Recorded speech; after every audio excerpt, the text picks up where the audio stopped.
Avec une plume, on peut faire beaucoup de choses. On peut voler, on peut écrire, on peut dormir quand elle se fait oreiller ou duvet. On peut réaliser de belles parures aussi. Il peut suffire d'un rêve d'enfant qui devient une passion. La plume, Nelly Saunier est tombée dedans toute petite. Ici, dans son atelier proche du Lion de Belfort à Paris, elle y est restée.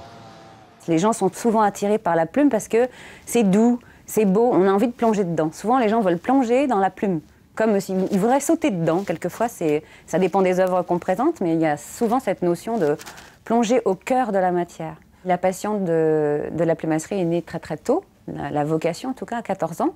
J'ai découvert ce métier et j'ai été tout de suite passionnée par la matière, par le travail, par les objets qu'on crée avec la plume. Donc ça a été un grand coup de cœur, comme on dit.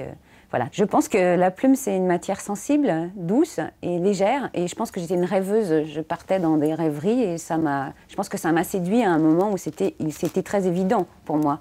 Alors comment est-ce qu'on passe du rêve à cette réalité qui est votre métier? On passe du rêve à la réalité en concrétisant par des études s'il y en a. C'était le cas. Il y avait une école qui enseigne l'art de la plume où j'ai pu rentrer et où j'ai fait 3 années.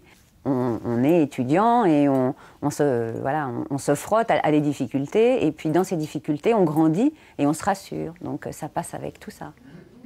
La plume est douce, mais qu'on n'aille pas se fier à son apparence, la plume est snob.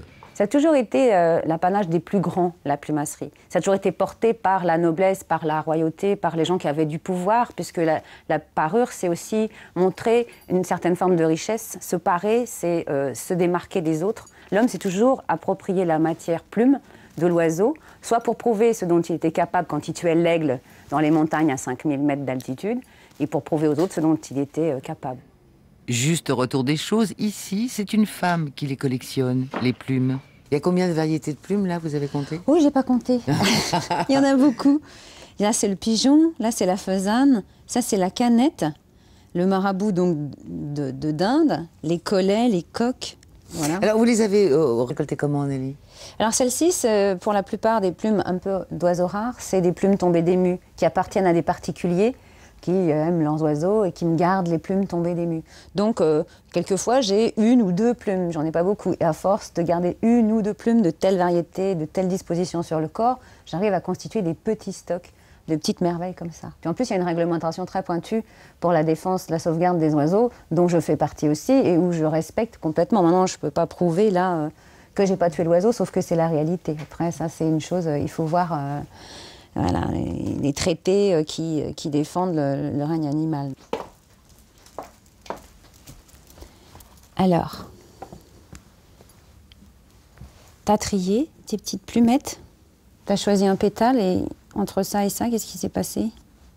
J'ai ébarbé et découpé en forme de pétale. Collage, couture, monture.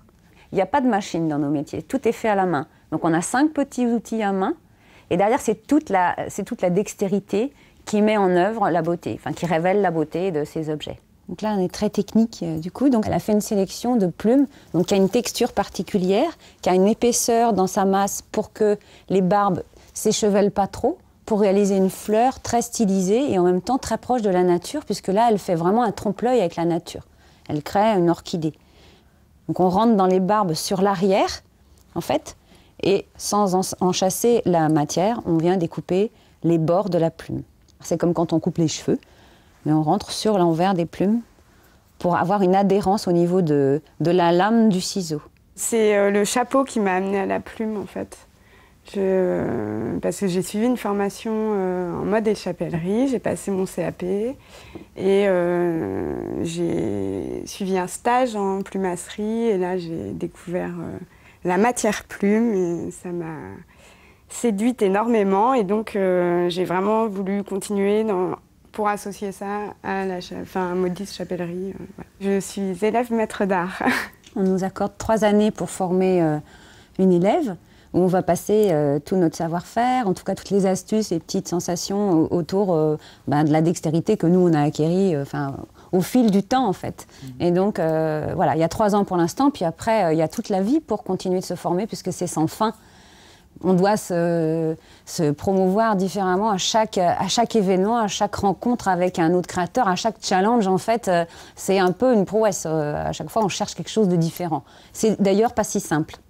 Et de ce savoir-faire, bien sûr, la haute couture s'est emparée.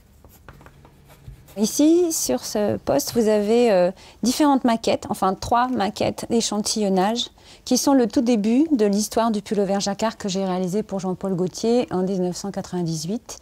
Donc l'idée du couturier, c'était de faire un pull-over jacquard à effet trompe-l'œil, où on rentre dans l'infiniment petit des matières et dans un mixage de coloris naturels et de plumes teintées.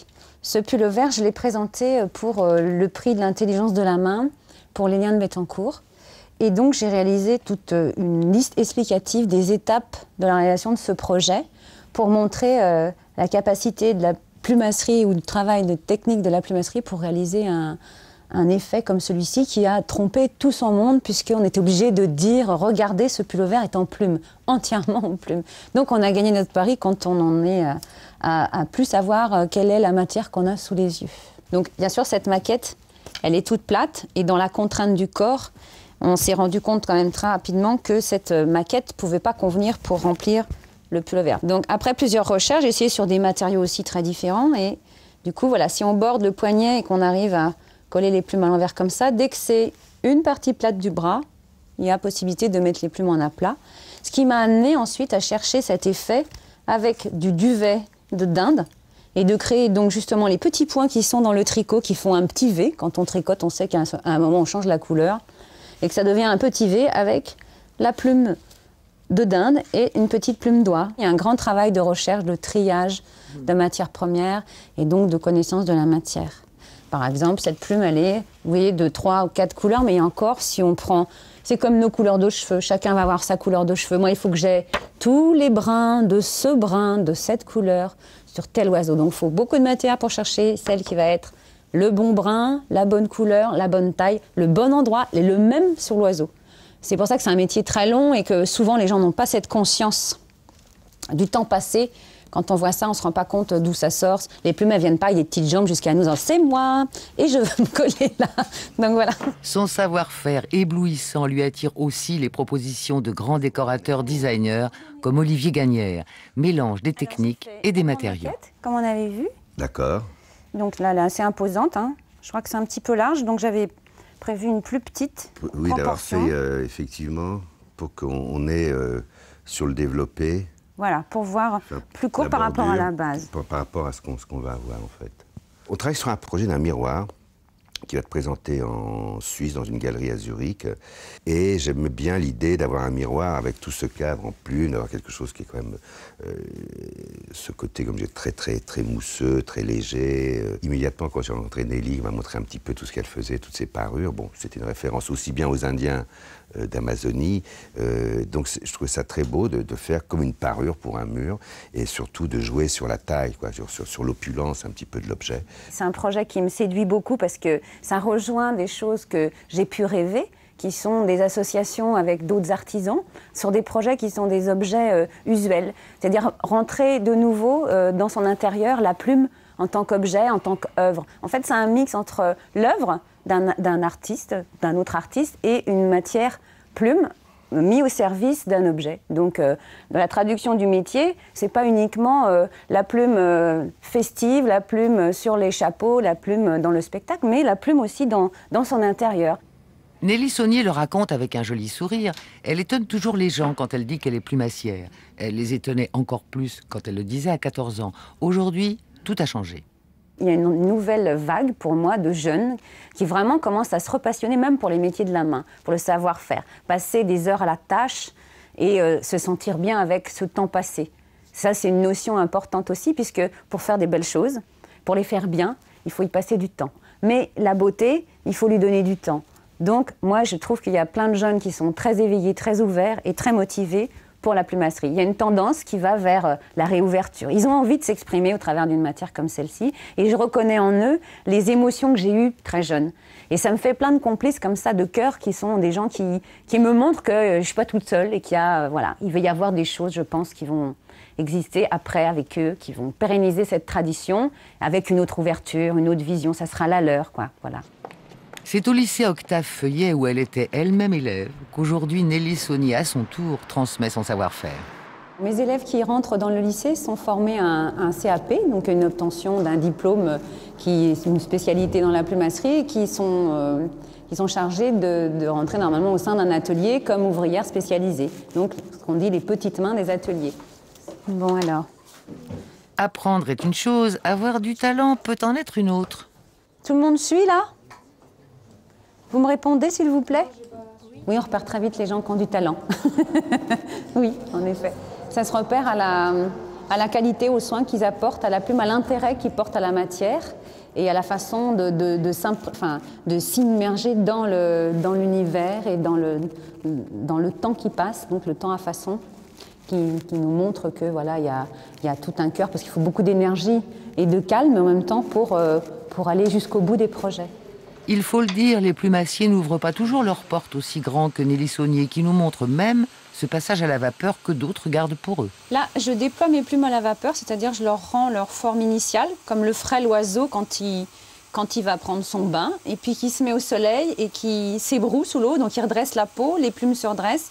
Humidité, chaleur fait que la plume redevient belle.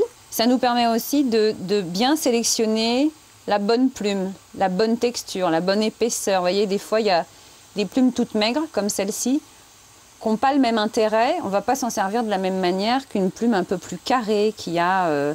j'en cherche une qui est, voilà, plus épaisse.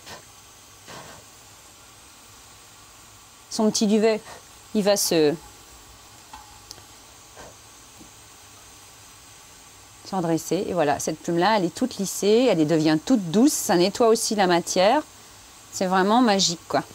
Quand on cherche à savoir où sont les variétés de plumes qu'on utilise en plumasserie, comme la plume de satiné, on cherche en plumasserie à savoir où elle se trouve sur l'oiseau. Donc un de mes rêves, ce serait d'avoir un cygne qui serait mon pote, qui serait mon ami, qui serait apprivoisé, qui serait vraiment, qui me laisserait lui tirer les ailes, regarder où il a des plumes de satiné, des plumes d'oie, pour découvrir encore plus profondément voilà, tout ce que possède l'oiseau comme variété de plumes. Et vous ne pouvez pas avoir votre cygne ici? Il faut qu'il puisse voilà, s'envoler, partir et revenir. Apprivoiser un cygne, ce serait... oui, c'est pour ça que je dis que c'est du domaine du rêve, quoi. Comme ces rêves d'enfants devenus, ô plumes magiques, signes du destin.